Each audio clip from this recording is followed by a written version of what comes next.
내가 건축하고자 하는 전은 크니 우리 하나님은 모든 신보다 크심이라.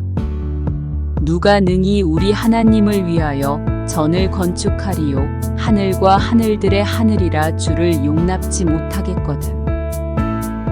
내가 누구간데 어찌 능히 위하여 전을 건축하리요 그 앞에 분향하려 할 따름이니이다.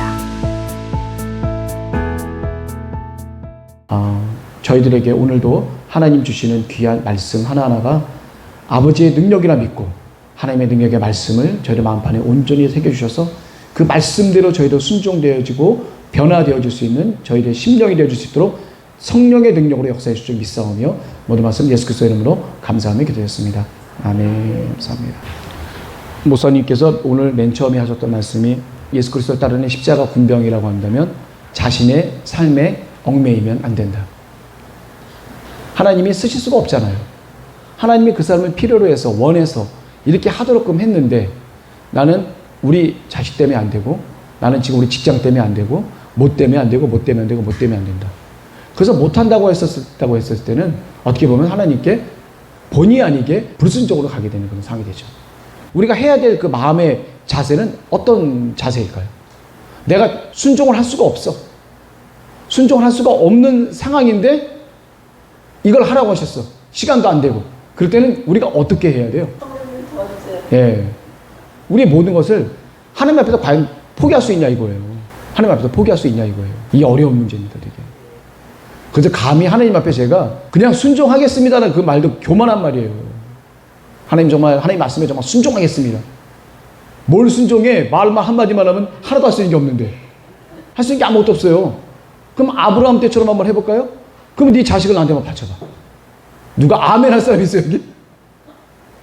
없어요.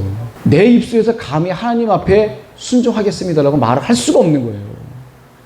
하나님 앞에는 뭐라 그래요? 제발 살려주세요. 하나님 정말 제발 살려주세요.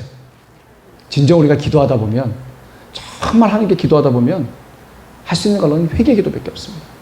자신만만하게 하나님 저에게 능력을 주신다면 제가 나가서 전철관에서 전도를 하는데 수만 명을 전도할 수 있게 해주시고 멋져요. 그냥 대단해. 그게 아니라는 얘기예요. 하나님 앞에서 정말 많은 체험을 하고 내가 정말 하나님의 은혜 가운데 많은 체험을 하신 분들은 정말 하나님 앞에 나오는 그 기도는 뭐냐면 정말 아무것도 할 수 없으니 하나님 저 정말 살려만 주세요. 제발 저 하나님 살려만 주세요. 그 기도밖에 나올 때에 없다는 거예요. 이렇게. 그래서 66권의 보화는 뭐라고요? 우리 목사님 말씀하셨잖아요. 66권의 보화는 겸손이에요. 겸손. 나는 도무지 할 수 없으니 하나님 정말 해주십시오. 나는 도무지 할 수가 없습니다. 이 상황을 하나님 인도해 주시고 길을 열어주십시오. 그래서 우리가 어려움에 닥치고 힘든 게 닥치고 그게 닥쳤을 때 우리가 반드시 그 순간에 무릎을 꿇고 하나님 앞에 정말 진실한 마음으로 하나님 저는 할 수 없으니 하나님께서 해주십시오 라고는 그 간절한 기도, 이게 필요한 거거든요. 이게 회개 기도, 하나님께 매달리는 기도. 이거 잘하신 분이 누구예요? 제가 봤을 땐 다윗 왕입니다. 다윗 왕만큼 매 순간순간 하나님에 매달렸었던 분이 없는 것 같아요. 돌아가실 때까지 늘 하나님의 성전만을 생각하고 늘 하나님의 것밖에 없는 거예요. 그분의 인생 처음부터 끝까지가 나중에는 말년에는 얼마 안 남은 힘 쓸 때라고는 하나님이 띄었어요.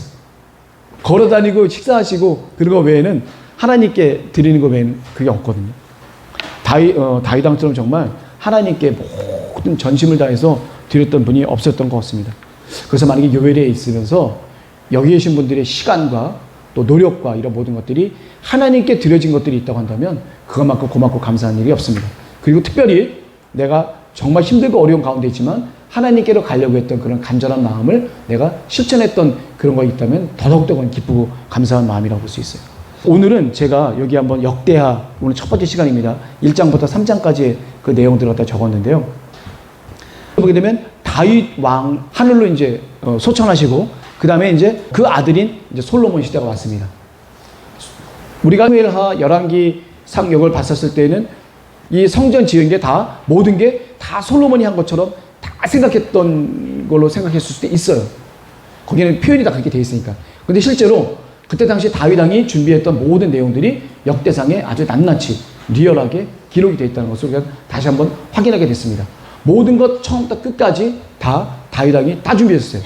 여기에 보게 되면 이방인 15만 3,600명, 짐을 나르는 담군, 벌목하는 벌목군, 채석군, 그리고 감독관까지, 심지어는 이 성전 짓는 사람들 중에 이런 사람들조차도 다윗 왕이 다 이방인들 중에서 히브리인으로 들어왔던 그런 사람들 다 명수를 다 매겨놨어요. 솔로몬이 그래요.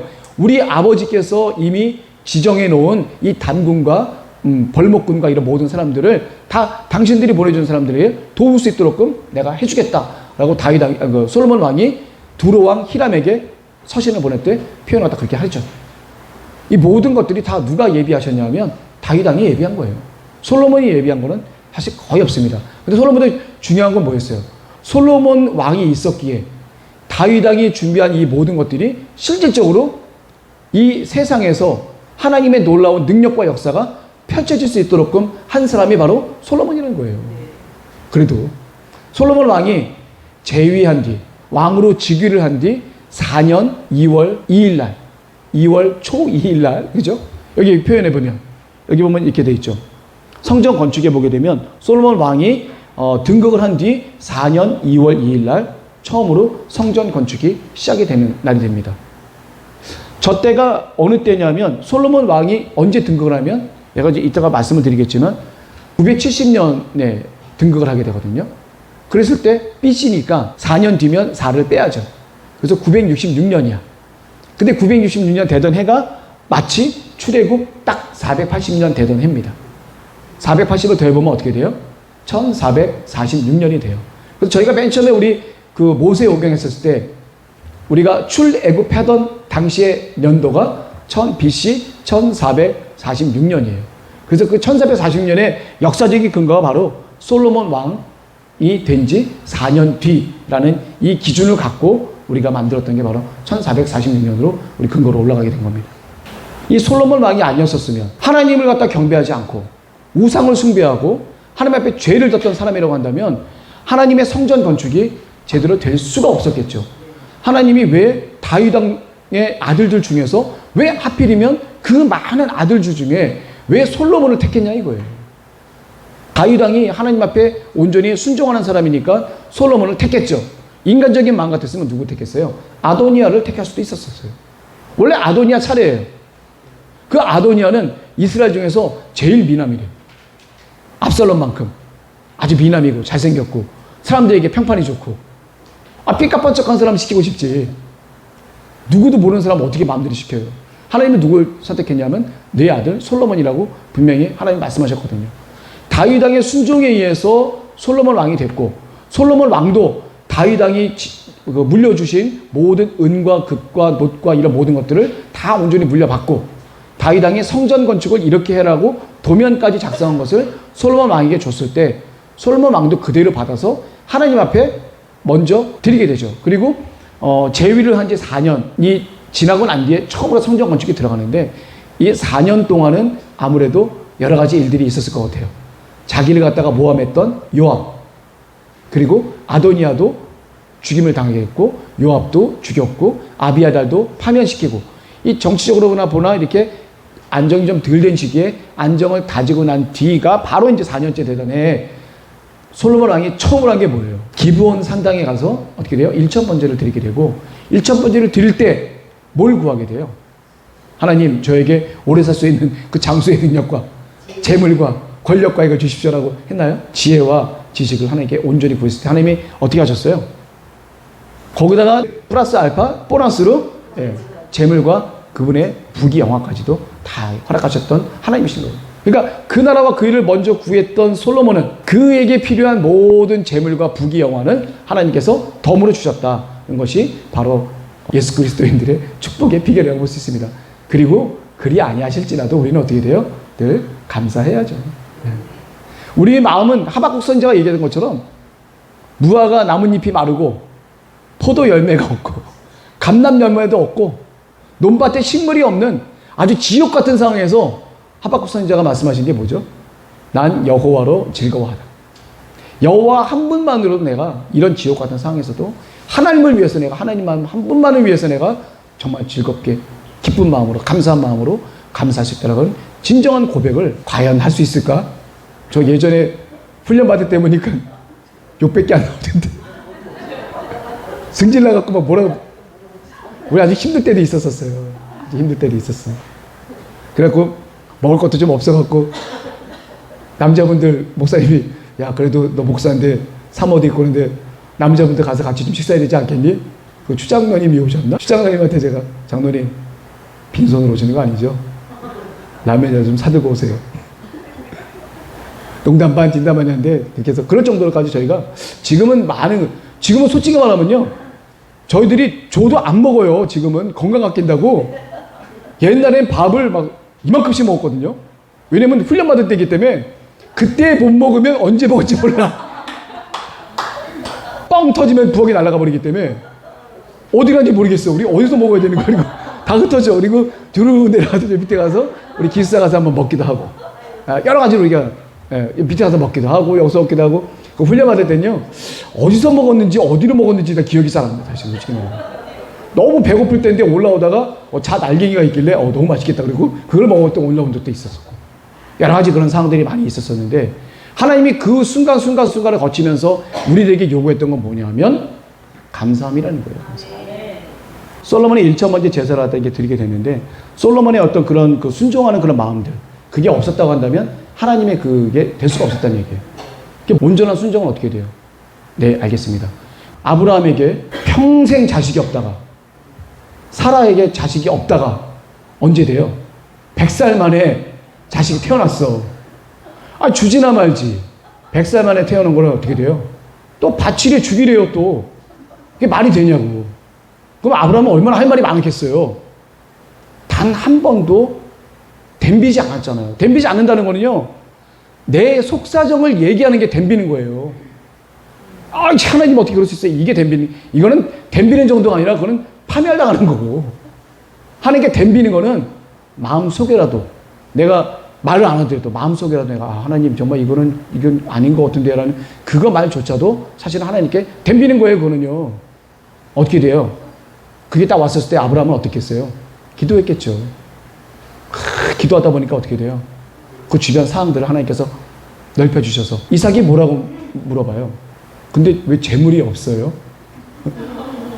나이도 좀 먹을 만큼 좀 먹은 것 같은데 그 애가 하는 말이 뭐냐면 왜 재물이 없어요? 그러면 아브라함이 뭐라고 그래야 돼요?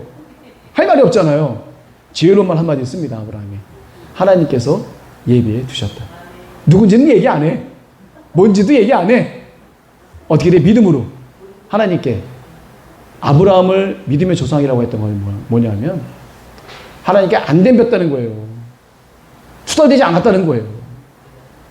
그 마음속 깊숙한 곳에. 우리 이게 참 필요해요. 그게 얼마나 그 마음에 그러겠어요. 그랬을 때 그 이삭을 데리고 3일 동안 쭉 갈 때 그 우리 목사님 올라가서 응답 받으셨대요. 3일 동안 있으면서 많은 기도하고 생각하고 그렇지만 하나님께 절대로 순종하는 마음으로 기쁜 마음으로 기쁨 달라고 해서 그런 마음으로 3일간을 가시면서 하나님께서 많은 응답을 주셨다는 거예요. 어쩌면 아브라함님에게도 다윗에게 주셨던 그 마음일 수도 있어요. 모든 것이 주께로부터 온 이 자식도 사실은 제 자식이 아니라 하나님 자식입니다. 그런 온전한 마음을 갖고 모든 것이 주께로부터 왔으니까 내가 가지고 있는 모든 것들 다 하나님께 드릴 수 있는 그런 진정한 마음이 아브라함님에도 있었다는 거예요. 그러니까 믿음의 조상이라고 하나님께서 표상을 해주셨겠죠. 자, 우리 이런 그 믿음의 조상 중에 한 분이 또 다윗왕이었고 또 그 다윗왕의 그 믿음을 통해서 솔로몬이라고 하는 그 믿음의 아들이 또 나왔습니다. 그 믿음의 아들이 나왔는데 이 분이 다윗왕이 여러 가지 조언을 많이 했을 거예요. 하나님을 멸시해서는 안 되고 말씀과 규례와 윤리와 법도 있어야 되고 하나님 말씀을 꼭 지켜야 되고 자신의 인생에 있어서 여호와 하나님이 하셨던 모든 것들을 다 말씀하셨던 것을 솔로몬은 다 귀 기울여 있다가 어떻게 돼요? 그대로 실천합니다. 그래서 정치적으로 안정이 됐었을 때 기브온 산당이 어떤 데라고 그랬어요? 제가 40년 광야를 통해서 쭉 돌았을 때 모세님이 만들었던 성막이 있었던 곳이 바로 기브온 산당이에요. 그리고 여기에 보게 되면 기브온 산당 회막이라는 표현을 써요. 이 회막의 표현이 중요한 거예요. 기브온 산당 그랬는데 역대기 기자는 옆에다 회막이라는 말을 하나 더 붙였어요. 왜 그럴까요? 이 산당이라고 하는 것은 표현 자체가 우상 숭배의 근원지가 됐던 게 바로 산당이야. 기브온 산당은 알겠는데 옆에 회막이라고 붙인 건 뭐냐면 모세가 그 광야 시절에 만들었던 하나님이 지셔서 모세님이 만들었던 그 성막이 있었던 곳이 바로 기브온 산당이었기에 기브온 산당 회막이라는 표현을 이 역대기 기자는 쓴 거예요. 왜? 잘못된 산당이라는 표현을 좀 커버하기 위해서 회막이라는 표현을 갖다 또 옆에다 붙입니다. 그래서 그 기브온 산당 그 회막에서 일천 번제를 드리죠. 일천 번제가 1000마리의 짐승을 드렸는지 1000일 동안 했는지 뭐 그거에 대한 얘기는 여러 가지 분분합니다만 일단 역대기 기자의 표현에 하면 1000마리의 정도의 그 개념으로 표현해서 이렇게 하고 있습니다. 일천번제라고 하는 것은 한마디로 하면 정성의 극치라고 보시면 돼요. 정성의 극치. 말이 1000마리지. 그게 얼마나 크다고 1000마리 거기다 갖다가 얼마나 많은 기간 동안 재물을 바치면서 하나님께 제사를 열심히 드렸겠어요.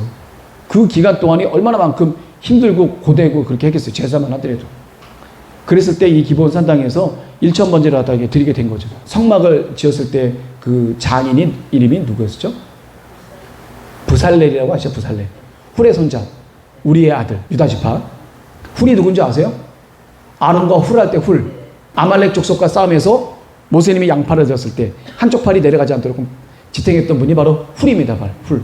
훌의 손자 부살렐이 만든 모세님이 응답을 받았어요. 그 응답 받은 대로 그대로 지시해서 그걸 그대로 성막을 표현했던 분이 바로 부살렐이라는 사람 중이에요. 자, 부살렐이 만든 그 놋 번제단이 그때 당시 40년 광야 동안 드렸던 그 번제단이 바로 기브온 산당에 있었기에 기브온 산당에서 번제를 드리도록 국가적인 행사를 했다는 얘기예요. 기브온 산당이 산당 중에선 제일 규모가 컸어요. 그리고 넓은 위치가 있었겠죠. 그러다 보니까 또 모세님이 있었던 그 성막 자체도 있었기 때문에 국가적인 번제나 희생제 이런 걸 드렸을 때는 주로 기브온 산당에서 드렸다는 것을 우리가 그 말씀 시간에도 아마 좀 배우셨을 것 같아요. 근데 여기서 이제 솔로몬이 지혜를 갖다 구하게 되죠. 지혜를 갖다 구하다 보니까 이 지혜란 것은 히브리어로 어떤 건지 아세요?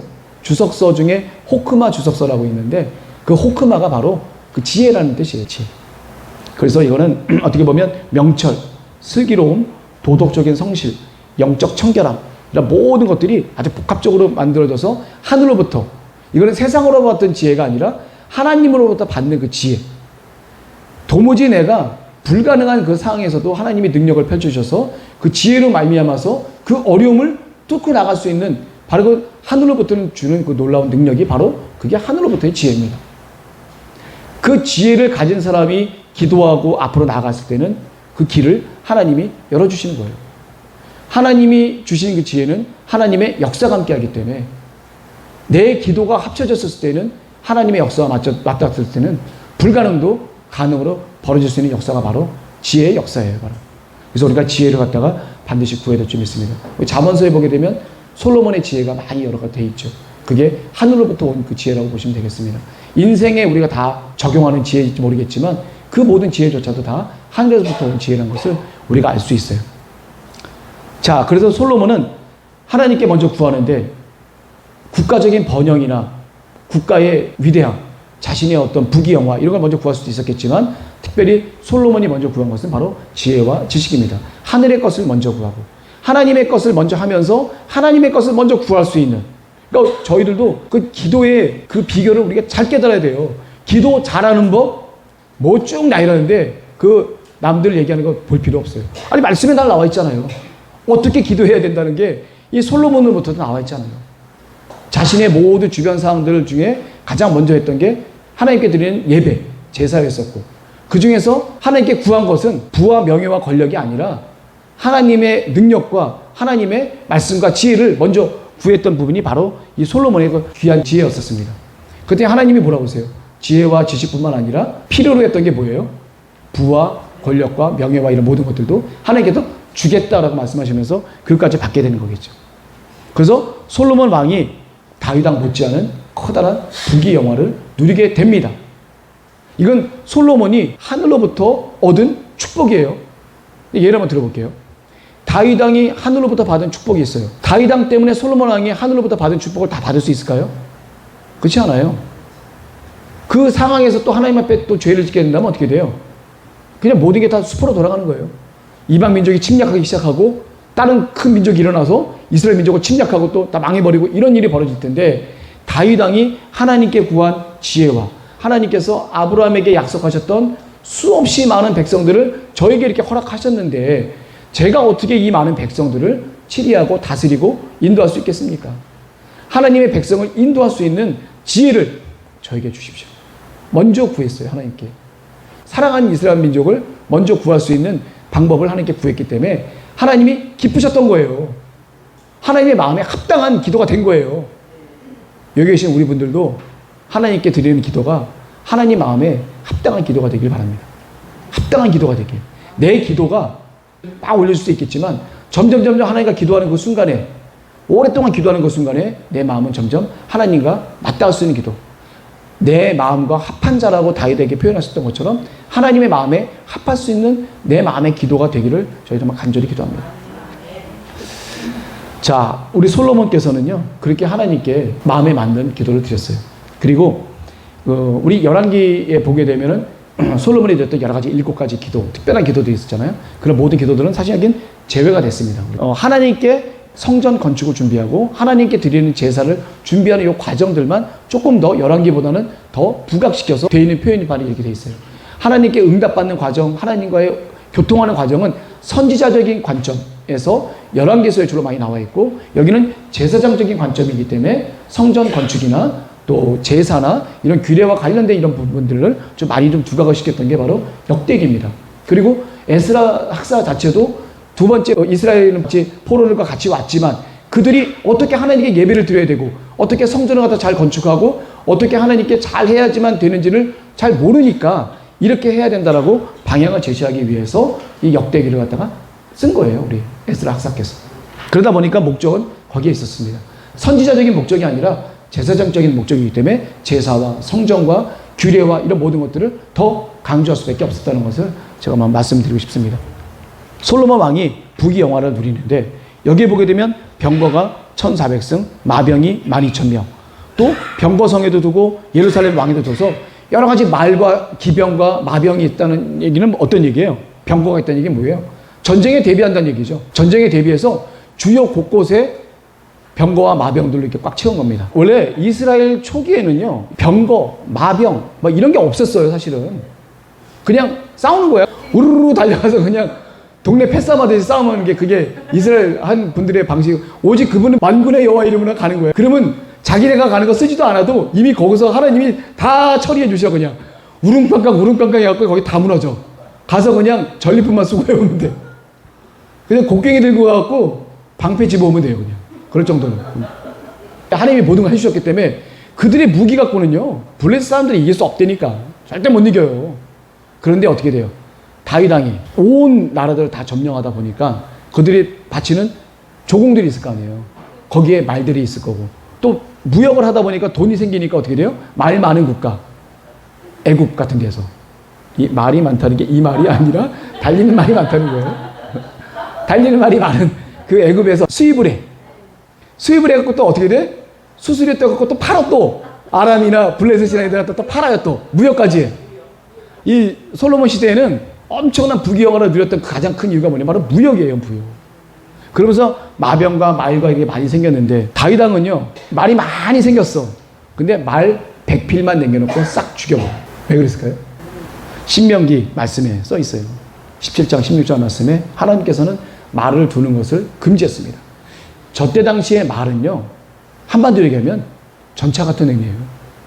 말 탄 사람 한 사람이 이 밑에 있는 쪼무레기들 몇십 명을 죽일 수 있을 정도의 큰 힘을 갖고 있어요. 전쟁에 있어서는 이 말만큼 아주 뛰어난 게 없는 거예요. 그러면 하나님을 의지하게 돼요. 말 숫자를 의지하게 돼요. 하나님이 그 말씀하셨어요. 말을 사러 애굽으로 가지 마라 라고까지 표현이 됐어요, 성경에. 그게 뭐냐면, 첫 번째 뭐냐면 하나님의 능력을 무시하지 마라. 말을 가지고 너희들이 승리한 게 아니다 이거예요. 예, 말을 갖고 승리한 게 아니라 하나님의 능력 갖고 승리하시는 거죠. 근데 그쪽에 있는 적군애들 갖다가 어떻게 돼요? 자기네끼리 싸우게 하잖아요, 그냥 막. 우르릉 꽝꽝 해갖고 두려움에 떨게 혼비백산하게 만들어버리고. 이런 능력을 가진 하나님께서 말이 왜 필요하냐 이거예요. 말은 100필 외에는 더 두 필요 없다라고 말씀하실 정도로까지 말에 대한 중요성 하나님은 깎아내주셨다는 얘기죠. 말이 없으면 하나님께 매달릴 수 있는데 말 있으면 안 매달려요, 기본적으로. 그리고 어떻게 돼요? 애굽으로 가면서 이방인들과 교섭을 하게 되고 접촉을 하게 되죠. 말 산답시고 그 나라 가서 이거 체험하고 저거 체험하고 우상 숭배 한번 해보고 저쪽 우상 신도 한번 새겨보고 이러다 보면 어떻게 돼요? 그런 문물들이 다 이스라엘로 들어오기 때문에 함부로 왔다 갔다 하지 말라는 거예요. 하나님은 오로지 니네 어디 갈 필요 없다 이거예요. 딱 이스라엘 안에만 있고 하나님이 인도하신 대로만 가면 널 죄짓지 않고 얼마든지 부국강병할 수 있는 하나님의 길이 있다는 것을 하나님 말씀하셨는데 불구하고 솔로몬께서 조짐이 좀 보이기 시작을 해요. 다윗 왕은요 가차없이 말 100필 외에는 다 죽였어요. 힘줄을 끊어버렸어요. 힘줄을 끊어버렸다는 얘기는 뭐냐면 전쟁에서 승리할 수가 없다는 거예요. 그냥 농사용으로는 쓸 수 있을지 모르겠고 그냥 뭐 다른 용도로 쓸지 모르겠지만 전쟁용으로는 말을 쓸 수가 없어요. 다리에 힘줄을 끊어버리면. 그래서 다윗 왕은 항상 말 100필 외에는 힘줄을 끊었다는 내용이 이제 우리 성경에 기록이 되어 있습니다. 그랬던 것처럼 하나님을 온전히 믿고 따르라는 그런 하나님의 말씀이 있었던 거예요. 솔로몬의 부귀영화가 이제 이거예요. 병거가 1,400승 정도가 있었고 마병이 12,000명 있었고 마국간이 뭐 한 4만 개, 또 4,000개라고 표현된 것도 있는데 아마 말기까지 가게 되면 4만 개 정도, 4만 필의 말이 있을 정도로까지 굉장히 많이 승하게 됐죠. 부국강병하게 됐습니다. 그래서 하나님께서는 전쟁의 힘은 오로지 여호와 하나님께로부터 그리고 이방인들과로 교류하지 말라는 의미에서 말 두는 것을 하나님께서 금지를 갖다 시키셨어요. 그럼에도 불구하고 솔로몬 왕 때에는 부귀영화 가운데 이런 말조차도 하나님이 하시지 못하게 했던 것조차도 이렇게 많이 쓰게 됩니다. 그리고 솔로몬 왕 시절에는 은이나 금 같은 게 돌같이 여겨졌대요. 굴러다니는 돌처럼. 은과 금이 풍부했다는 얘기예요. 워낙 많은 무역을 했기 때문에 스바이 왕이 갖고 온 거면 엄청나잖아요. 그 스바이 왕이 갖고 온 게 이스라엘과의 교육 때문에 이게 온 거거든요. 그러면 거기서 이루어지는 무역량은 상당한 정도의 무역량이었기 때문에 잘 살았던 그런 시대였던 것만은 분명합니다. 자, 이제 본격적으로 다윗 왕이 성전 건축을 갖다가 이제 준비하는데 우리가 저번에 열왕기서에 보게 되면 어느 왕한테 도움을 청하게 되죠? 솔로몬 왕이 시돈과 두로. 이게 지중해 해변에 저 위쪽에 보면 두로, 시돈 이렇게 있죠. 두로 왕. 거기에 그 북쪽 지방에 뭐 때문에 가서 우리가 얘기를 해요? 그 사람들한테 목재가 필요하죠. 거기에 레바논 산맥이 있어요. 레바논에 백향목이라고 있어요. 백향목이 건축자들에서 굉장히 유명합니다. 그러니까 백향목이 많다는 얘기는 뭐냐면 조각을 하는 사람도 많다는 얘기예요. 나무를 가공하는 사람들도 거기 기술자들이 많다는 얘기예요. 나무뿐만 아니라 철 이런 거에도 갖다 조각하고 아로 새기고 하는 그런 직조 기술도 또 많이 발달되어 있어요. 또 거기 해변가에 고둥이라고 하죠. 고둥. 고둥 색깔이 이제 빨간색으로 변하는 그 고둥도 많이 있어갖고 이 두로라는 곳이 해상 무역이 엄청 활발했던 곳이면서 그런 모든 것들이 많이 발달했던 곳이 바로 두로입니다. 근데 이 전투력 많은 이 이스라엘만큼 안 되기 때문에 이스라엘한테 잘 보일 수밖에 없는 조그마한 도시국가예요. 근데 거기에 기술자도 있지, 또 일꾼들도 많지, 또 그 나라에는 농산물은 없는데 임산물은 많아. 나무나 이런 것들은 많아. 그러니까 그걸 달라고 얘기를 해요. 너희들이 나무를 주는 대신에 나는 뭘 줘요? 곡식을 주겠다 이거예요. 솔로몬 왕이. 근데 이것도요, 굉장히 어떻게 보게 되면 하나님의 그 말씀에 따라서 하는 거예요. 그때 당시에 막말로 들어가고 두로를 갖다 확 점령해버리고 거기는 모든 기술자들 다 데리고 오고 레바논의 백향목에다 싹 다 배가면 하는 거 아니에요. 막말로. 그런데도 어떻게 돼요? 한 나라가 유지가 되니까 점잖게 솔로몬 왕이 인격 대우를 갖다 해준 거죠. 나쁜 마음 먹고 들어갔었으면 자기 마음대로 막 휘젓고 있었을 텐데 솔로몬은 그렇게 하지 않았던 거예요. 솔로몬이 샬롬에서 파송됐다는 말씀을 제가 저번에 드렸죠. 평화.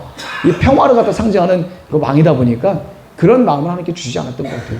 그것도 신사적으로 너희들이 이걸 우리 주면 우리가 이렇게 농산물을 너희들 주겠다.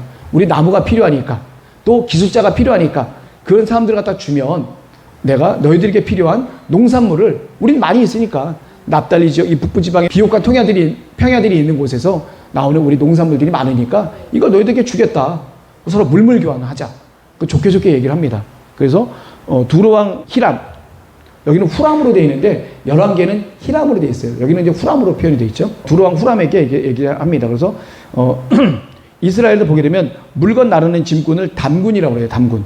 담군이 7만 명이 있었고 산에 올라서 작벌할 자 이걸 채석군 돌을 뜨는 사람 나무를 베는 사람 이런 사람들 다 포함해서 한 8만 명이 있었어요. 돌도 필요하잖아요. 기초를 세우려면 돌 뜨는 사람 나무 베는 사람들 또 나무를 옮기는 사람들 그리고 그런 일들을 다 관리하는 사람들 감독들 이런 사람들이 필요한 거예요. 그걸 이미 다윗 왕 시절에 다 준비를 해놨어요. 그래서 이방인들을 갖다가 주로 해서 감독자 3,600명의 이방인들 중에서 이방 기술자들 중에서 좀 일을 좀 잘하는 사람들을 뽑아서 3,600명의 감독자를 또 만들었습니다. 그래서 솔로몬이 두로왕 후람에게 그 보내는 그 서신에 공장 한 명, 이게 뭐냐면 그 아로색이고 철 이거를 갖다 잘 만들고, 왜냐면 이제 성전을 갖다 보게 되면 기둥을 만들죠.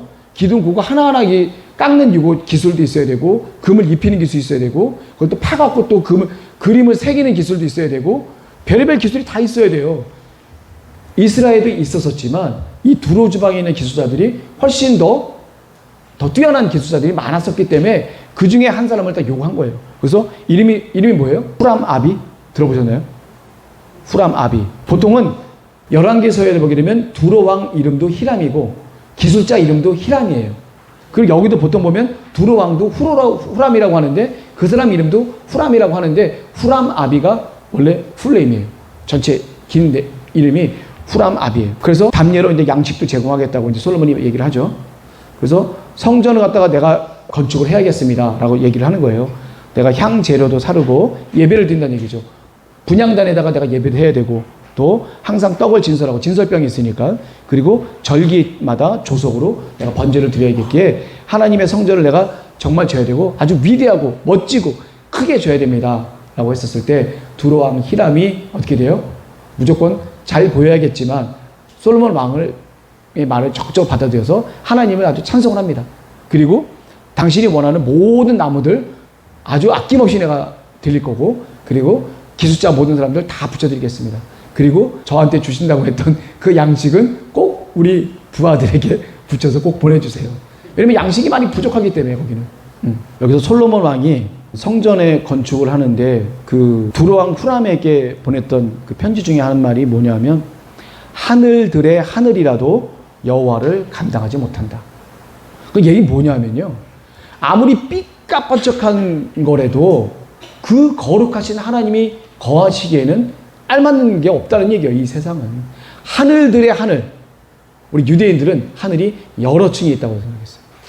가장 높은 층의 하늘, 최상의 하늘, 하나님의 보좌와 가장 맞닿아 있는 그 하늘이라도 하나님이 계실 만큼 그 거룩함을 보존할 만한 장소는 없습니다. 그래서 나는 어떻게 돼요? 단지 하나님 앞에 분향만 할 따름입니다. 임해주시는 하나님께 내가 할 수 있는 거는 그분을 위해서 내가 뭐 이렇게 전을 진다는 그 개념이 아니라, 그분이 감사하게 이 가운데 오셨을 때 나는 단지 그분에게 제사를 드리고 예배를 드린다는 것에 대한 속마음을 우리 솔로몬이 이렇게 표현하신 거예요. 겸손한 표현이죠. 우리 감히 여호와 하나님을 모실 만한 장소를 우리가 아무리 빈값번쩍하게 만들어도 그게 거룩한 분이 계실 만한 장소겠냐 이거예요. 단지 우리가 할 수 있는 최대한의 것을 했었을 때 나는 그곳에서 하나님께 경배와 찬양과 예배를 난 드리는 것 뿐입니다라고 겸손하게 표현하게 됩니다. 자, 그래서 성전 건축 기술자 후람 아비, 원래는 이제 열왕기는 히람이라고 표현하고 공교하고 총명한 자라고 표현합니다. 이 사람이 이렇게 되고요. 또 솔로몬 시대에 이방인의 수를 갖다 재보니까 그때 당시에 그 이방인들을 노역자로 많이 쓴 것 같아요. 그래서 15만 3,600명 딱 떨어지네. 7만 명은 담군이고 8만 명은 벌목인, 이게 채석하는 사람들, 그리고 3,600명은 감독입니다. 교재 한번 보시겠어요? 10페이지 한번 보겠어요. 10페이지. 자, 우리 감독자 구분과 명수가 이렇게 나와 있는데 거기에는 이제 우리 열왕기서와 역대기서의 체계가 조금 달라요. 합계는 감독자의 합계는 3,850명입니다. 근데 열왕기에는 3,300명과 550명으로 나눠요. 그래서 낮은 계급, 또 계급이 높은 계급, 이렇게 단순히 이렇게 구분하고 있고, 우리 여기에 나오는 역대기는 이방인이냐 아니면 이스라엘 출신의 감독자냐 이렇게 나눠지게 있어요. 그래서 역대하 4장에 보게 되면 이스라엘의 그 감독자들이 250명으로 나옵니다. 그래서 이방인 감독자 3,600명, 그리고 이스라엘 감독자 250명을 합해서 이렇게 하겠는데, 감독자들이 이방인이라고 한다면은 위쪽 지방 사람들이 감독자가 될 경우가 많아요. 왜냐하면 이스라엘의 북쪽 지방에 있는 사람들이 일꾼들을 많이 오다 보니까 그 사람들의 언어를 또 해결할 수가 있잖아요. 그러니까 이 이방이라는 것은 이스라엘 사람들이에요. 이스라엘인데 유대 민족이 아닌 이스라엘 사람이에요. 다른 나라 사람들, 이스라엘 사람들이에요. 그러니까 그 사람들은 이스라엘 말도 하고 자기 나라 말도 하니까 위에 두로 지방에 있는 사람들의 말을 갖다가 그 사람들의 일꾼들을 잘 통역하고 잘 얘기할 수 있는 사람들에 대한 감독자들이 많이 필요했을 거라고 생각이 됩니다. 그래서 이방인들 중에서 이 감독자들을 많은 수를 갖다가 넣은 이유가 바로 그 이유 중에 하나예요. 그래서 이제 솔로몬 왕이 이제 건축을 시작하게 됩니다. 제가 아까 이제 설명을 좀 들었었죠. 성전 건축하는 그 장소는 바로 모리아산입니다. 아브라함께서 이삭을 바쳤던 바로 모리아산이면서 그 오르난의 타작마당, 그 하나님의 그 3일간의 온역의 그 심판이 했고 그 장소에서 심판이 끝났던 장소가 오르난의 타작마당이면서 골고다 예수님께서 십자가를 지신 골고다 언덕, 다 일맥상통한 바로 그 동일한 장소라고 볼 수 있겠죠. 건축 시기는 솔로몬이 왕이 된 지 4년째 되던 해 2월 2일 날 처음 건축이 시작한다고 성경에는 정확히 기록이 돼 있어요. 그 해가 바로 출애굽을 한 지 480년이 되던 해입니다. 그래서 솔로몬이 등극을 970년에 등극을 했어요. 이 교재, 여기 한 장짜리 교재에 나와 있죠. 솔로몬이 970년에 등극을 했는데 4년이 지났으면 966년이에요. 이건 BC니까 빼야 돼요. 그러니까 966년인데 거기다가 출애굽 기간 480년을 더해주면 1446년 BC가 나오게 됩니다. 이 1446년이 바로 어떤 연도냐면 출애굽, 애굽을 한 연도가 되는 거예요. 자, 성전의 규모도 이제 보겠습니다. 성전이 여기 있는데 대략적으로 보게 되면 성소와 지성소로 나뉘게 되죠. 성소와 지성소는 어떤 건지 아세요? 성막 아시죠? 성막, 텐트. 성막에 보면 들어가면 성소고 저 안쪽에 휘장이 하나 있는데 휘장 안으로 들어가면 지성소예요. 그 휘장 안으로 지성소로 들어갈 수 있는 사람은 아무도 없는데 유일하게 대제사장이 7월 10일 날 대속죄일 날 피를 갖고 들어가서 7번 뿌리죠. 그리고 모든 이스라엘 민족을 대신해서 그 제사를 드리는, 희생 제사를 드리는 날이 대속죄일 7월 10일 날입니다. 바로 그날이에요. 그날 외에는 지성소를 들어갈 수가 없어요. 솔로몬 성전이 보게 되면 뭘로 되어 있냐면 요게 성소, 그 다음에 요게 지성소. 지성소 안에 뭐가 있죠? 법궤가 있고 그 다음에 법궤 옆으로 크게 천사 그룹이 여기에 꽉 차게 있어요. 이렇게 좌우로 꽉 차게 있고 성소에는 여기에 뭐 금 촛대가 있고 진설병단이 있고 여기가 분향단이 있고 그리고 여기에 뭐냐면 이게 현관이에요. 현관. 다른 말로 낭실이라고. 외소가 성소예요. 바깥 외소라고 그러고 지성소를 내소라고 그래요. 이거 낭실, 이거 현관이라고 그러죠. 네. 그래서 성소를 외소라고 그러고 지성소를 내소라고 그러고 그리고 이 현관 앞에 있는 두 기둥, 이 두 기둥이 있습니다. 두 기둥의 이름이 뭐라고 그랬죠? 야긴과 보아스. 야긴이 어느 쪽이에요? 동서남북이 이렇게 된 동서남북이에요. 이쪽이 동쪽이고 이쪽이 남쪽이고 이쪽이 북쪽이에요. 이쪽이 서쪽이고 성전 정문이 동쪽이에요. 이 밑에가 남쪽이고 그래서 남쪽에 있는 기둥을 야긴이라고 그러고 북쪽에 있는 기둥을 보아스라고 그래요. 제가 여기다 적었죠. 야긴은 뜻이 뭐예요? 그가 세우신다라는 뜻이에요. 그래서 솔로몬의 성전과 다윗 왕조를 지탱하시는 하나님의 그 의미가 있습니다. 그리고 북쪽에는 그 낭실의 앞에 있는 그 기둥이 보아스가 있는데 그의 능력으로라는 그 뜻이라고 있어요. 그리고 성전과 다윗 왕조의 하나님 힘과 능력을 주시는 하나님이라는 그 뜻이 거기에 내포되어 있습니다. 그래서 성소의 규모가 얼마냐면 길이가 대략 한 27m 돼요. 그리고 여기 이 지성소는 정사각이에요. 정사각. 이쪽 이게 전부 다 20규빗, 20규빗, 20규빗. 그러니까 9m, 9m, 9m거든요. 가로 세로 9m, 높이 9m. 이게 지성소예요. 이 정육면체는요. 완전함을 뜻해요. 완전함. 정육면체의 그 개념은 그러니까 지성소만큼은 완벽함을 추구하기 위해서 정육면체를 갖다 이렇게 띄게 되는 거죠. 자, 이렇게 규모가 이렇게 대충 나가 있습니다. 그래서 지성소의 규모가 바로 20규빗, 20규빗, 그러니까 9m, 9m, 9m 되는. 그리고 600달란트 정도 되는 거죠. 한 달란트가 34kg이에요. 22,000kg 정도 되는 금의 양을 갖고 지성소, 천장, 바닥, 벽을 다 두른 거예요. 600달란트 정도 되는 것도 지성소에다가 다 금을 입혀버립니다. 하여튼 성소와 지성소 안에 있는 모든 데는 전부 다 금으로 입혀요. 천정부터 해서 벽부터 해서 다 금으로 입혀요. 그래서 지성소 안에 두 그룹의 형상이 이제 새겨져 있고 금으로 입혔어요. 또 날개의 길이가 둘이 합쳐서 20규빗이에요. 이쪽도 20규빗, 이쪽도 20규빗인데 두 그룹의 합쳐서 이 그룹도 20규빗이에요. 두 그룹이라는 게 어떤 형상이에요. 날개를 가진 그 형상인데 그 형상이 두 개가 있는데 형상 두 개가 딱 붙어 있어요. 근데 끝에 있는 그 날개가 벽에 딱 다 있어. 그러니까 그 그룹이 그 안에서 제작이 된 것 같아, 내가 봤을 때. 그래서 그룹이 딱 있어, 이렇게 거기에. 있어갖고, 이 전체 지성소 안에 다 꽉 차 있도록끔 돼 있고, 그 그룹들 사이에 진짜 언약궤가 있는 거죠. 법궤가 있는 거죠. 법궤 위에도 그룹이 있어요. 그건 이제 천사님들이 날개를 펼쳐갖고, 둘을 향하는 그런 언약궤 위의 그룹하고는 또 다른 그룹이에요, 이거는. 이거는 다윗님이 환상으로 본 그 그룹이기 때문에, 그건 그렇게 그대로 만든 겁니다.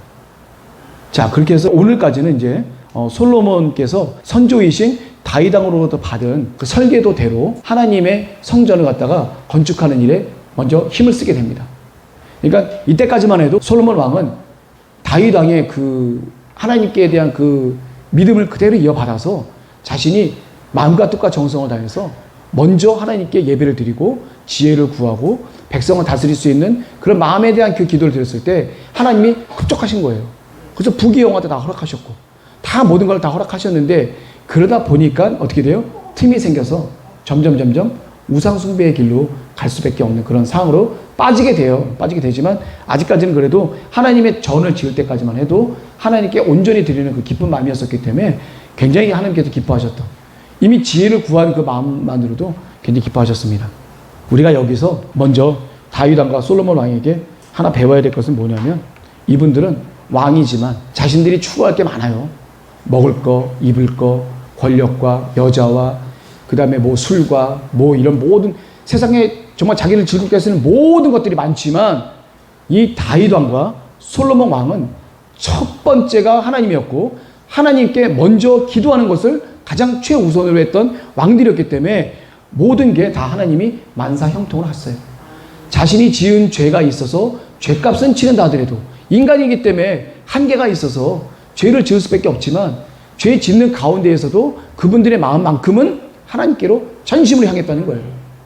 그래서 하나님께서 모든 길을 열어주시는 만사형통의 시대가 왔고, 어떻게 보면 이스라엘 왕국 전체를 놓고 봤었을 때 이 다윗 왕과 솔로몬 왕 이 시대만큼 부국강병하고 왕성하게 부를 누렸던 시기가 없었다. 만사형통이라는 것은 부족함 없이 채워주시고 모든 일이 막힘없이 뚫리고 내가 안 해도 저절로 다 뚫려서 그냥 다 원활하게 갈 수 있는 게 만사형통이에요. 그 원인이 바로 하나님을 먼저 최우선을 했었을 때, 여러분에게 아주 급박한 위기가 오고 아주 급박하게 슬픈 현상이 오고 정말 안 좋은 때가 온다 할지라도 그 순간에 어떻게 돼요? 하나님께 먼저 솔로몬처럼 기도를 구해서 하늘로부터 그 주신 지혜를 갖고 그 순간의 현상들을 잘 바라봤어. 그 순간의 현상들이 조금의 틈이 보이기 시작했을 때 그 틈을 비집고 들어가는 기도가 있어서 그 비집고 들어가서 살 길을 열어주시는 하나님의 길을 찾아갈 수 있는 그 능력이 바로 하늘의 지혜다. 그 하늘의 지혜는 바로 하나님으로부터만이 온다. 이 진리를 깨달았던 다윗 왕과 솔로몬 왕처럼 여기 계신 우리 요엘의 모든 성도분들 다 다윗 왕과 솔로몬 왕이 가졌던 하나님께 드렸던 참된 기도를 온전히 하시길 바라고 하나님께 인정받는 우리 요엘 교회 우리 식구분들이 되길 바라시면서 역대하 첫 번째 시간을 마치도록 하겠습니다. 감사합니다.